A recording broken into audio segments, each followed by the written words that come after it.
तो जब सरकार ने नियुक्त किया है तो क्यों नहीं इनको सुरक्षित रखें, क्योंकि ये जो दक्ष शिक्षक हैं जो इतने दिनों से कार्य कर रहे हैं और आपने नियुक्त किया था और अचानक वह किसी न्याय आदेश से प्रभावित होकर के वो सड़क पर चले जाएं, ये छात्र हित में भी अच्छा नहीं है। देख रहे हैं, जो समझ रहे हैं, पहले भी परीक्षा हुई जो बीपीएससी के द्वारा आयोजित की गई, कतिपय मामले में ऐसा देखा जा रहा है जो कि शिक्षा विभाग और बिहार लोक सेवा आयोग में कहीं न कहीं समन्वय बहुत अच्छा से नहीं है। लेकिन प्लेटफॉर्म जहां से नियुक्ति होनी है, जहां से परीक्षा आयोजित की जा रही है, वो बिहार लोक सेवा आयोग है। तो मुझे लगता है जब तक ये समन्वय सही तरीके से नहीं होगा तो इस तरह की समस्याएं आएगी।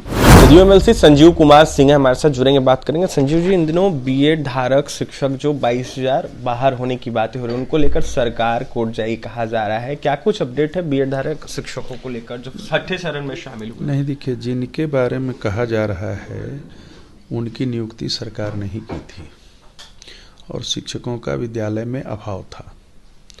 हम लोगों ने इस संबंध में विभागीय स्तर पर भी बातचीत की, मंत्री जी से भी हम लोगों ने बात किया, प्रोफेसर संजय सिंह जी थे, आदरणीय शत्रुघ्न बाबू भी थे।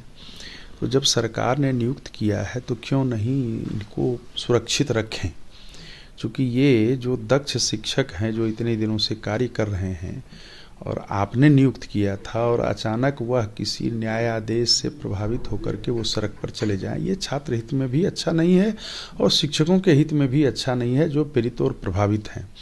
और हम लोगों ने उदाहरण भी दिया था, इसी प्रकार एनसीटी ने एक निकाला नियम, जिस समय नियोजित शिक्षक हुए थे तो अब कोई भी शिक्षक अगर बनेंगे तो वो ट्रेंड ही शिक्षक रहेंगे, प्रशिक्षित ही शिक्षक बन सकते हैं, प्रशिक्षित अभ्यर्थी जो रहेंगे। और स्थिति ऐसी थी जो कि बिहार में बहुत सारे ऐसे शिक्षक थे जो प्रशिक्षित होने से रह गए थे बहुत सारे कारणों से। इसके लिए सरकार ने, तत्कालीन मंत्री थे माननीय पीके शाही जी, उन्होंने केंद्र सरकार से ये आग्रह किया, अनुरोध किया जो कि भाई सेवाकालीन प्रशिक्षण ये लोग ले लेंगे। और हमने इनकी नियुक्ति की है और नियुक्ति के समय वो अर्हता नहीं थी, मुख्य अर्हता के रूप में वो नहीं थी और वो लोग बचे। उसके बाद फिर आप उसी तरह का केस इसमें भी है और इसमें निश्चित रूप से हम लोग चाह रहे हैं जो कि यही चीज उसमें हो, नौकरी बचाने की कोशिश निश्चित। और विभाग भी, देखिए, सरकार लोक कल्याणकारी होती है, ये अलग बात है। इस उतार चढ़ाव में, न्यायिक उतार चढ़ाव में या कुछ भी ऐसा होता है जिससे प्रभावित हो जाएं तो सरकार आगे बढ़ती है।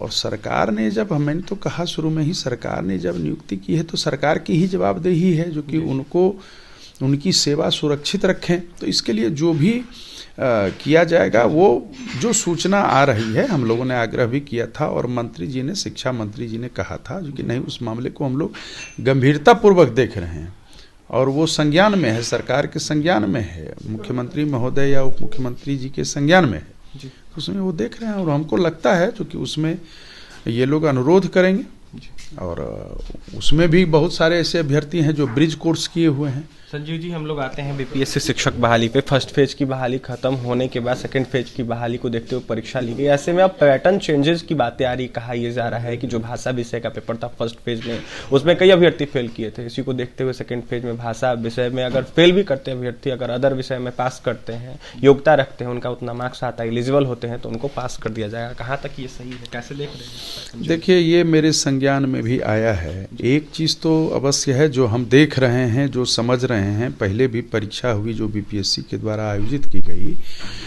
कतिपय मामले में ऐसा देखा जा रहा है जो कि शिक्षा विभाग और बिहार लोक सेवा आयोग में कहीं न कहीं समन्वय बहुत अच्छा से नहीं है। बहुत सारी ऐसी समस्याएं हैं जो विज्ञापन आ जाता है, उसके बाद अफरा तफरी शुरू होती है, ये नहीं है, वो नहीं है। तो मुझे लगता है बिहार लोक सेवा आयोग और शिक्षा विभाग एक साथ बैठ करके ऐसे सारे कहाँ मामले फंस सकते हैं, उस तरह का निश्चित रूप से किया जाना चाहिए। चूंकि नियोक्ता शिक्षा विभाग, लेकिन प्लेटफॉर्म जहाँ से नियुक्ति होनी है, जहाँ से परीक्षा आयोजित की जा रही है, वो बिहार लोक सेवा आयोग है। तो मुझे लगता है जब तक ये समन्वय सही तरीके से नहीं होगा तो इस तरह की समस्याएं आएगी।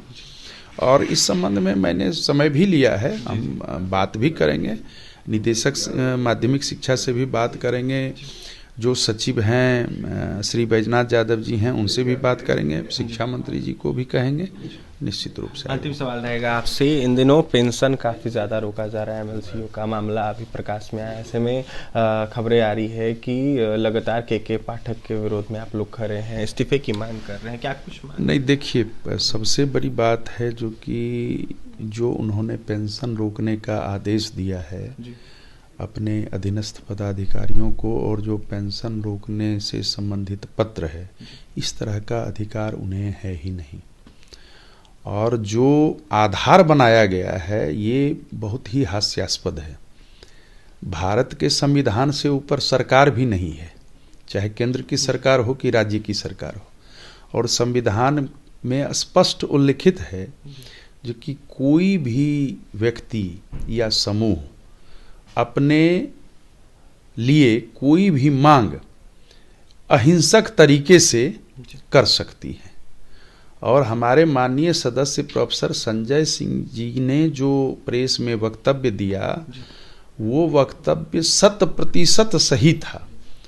और वही नहीं, देश के स्तर पर जो नियामक संस्था है विश्वविद्यालय अनुदान आयोग, उनके तहत जो विश्वविद्यालय और महाविद्यालयों में जो शैक्षणिक कार्यक्रम निर्धारित किए गए हैं उसी के आलोक में उन्होंने ये बात कहा। लेकिन उन्होंने आधार बनाया जो कि इस तरह का जो वक्तव्य आया है वह सरकार विभाग के विरोध में है, ये है वो है। तो प्रश्न ये नहीं है, सबसे पहले प्रश्न है जो कि हम तो देखेंगे ना।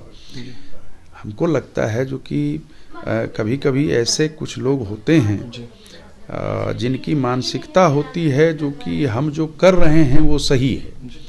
मुझे लगता है जो निदेशक उच्च शिक्षा के द्वारा जो माननीय सदस्य को पत्र लिखा गया है विश्वविद्यालय के कुल सचिव को इनके पेंशन रोकने के हेतु, हमको लगता है वो 2 से 3 बार गहराई से पढ़ें।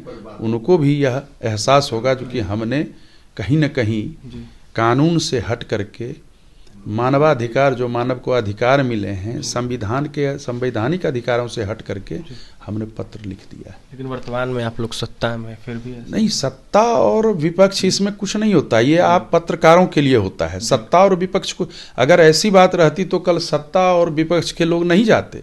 ये आप लोग भले कह सकते हैं लेकिन हम लोग इसको नहीं समझते हैं। हाउस हाउस है, सदन सदन है।